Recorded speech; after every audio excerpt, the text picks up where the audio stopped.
À travers cette petite parabole du semeur, Jésus, qui exerce son ministère et sa prédication depuis quelques mois, va faire le point sur la situation et inviter ses auditeurs à réfléchir, à savoir comment il se place devant lui.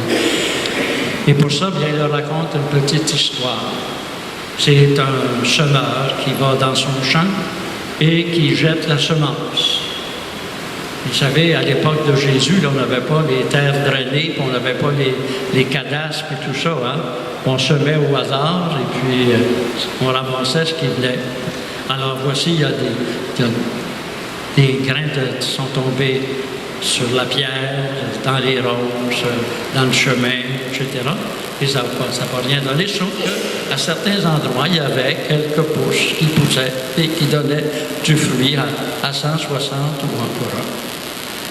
Dans le fond, ce que Jésus veut leur faire comprendre, c'est que ses auditeurs, parmi ceux qui l'écoutent, il y a un certain nombre qui ont déclaré, en particulier les pharisiens, qu'il était possédé. Sa propre famille, sa parenté, un jour ont déclaré qu'il était fou. Il avait été au soleil, puis il avait attrapé un coup de soleil tout fort. Il a perdu l'esprit. Et vous avez deux autres groupes, les pharisiens et les hérodiens, qui disent, bien, lui, il faut le faire disparaître. Voyez-vous, les trois terrains là, qui sont dans le champ, ça correspond à un groupe de personnes. Sans les identifier, mais on peut facilement voir le jeu, la comparaison que Jésus est en train de faire. Et il y a les espaces où il y a du bon terrain. Savez-vous, ça, c'est nous autres. C'est nous autres parce qu'on est là ce soir pour écouter la parole de Dieu.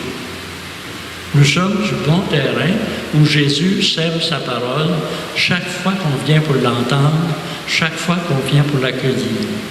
Et le Seigneur nous dit, bien, vous êtes invités à produire du 100, du 60 ou du 30, c'est-à-dire accueillez la parole et faites-lui porter des fruits selon vos capacités, selon vos charismes, selon vos talents, selon que vous la compreniez.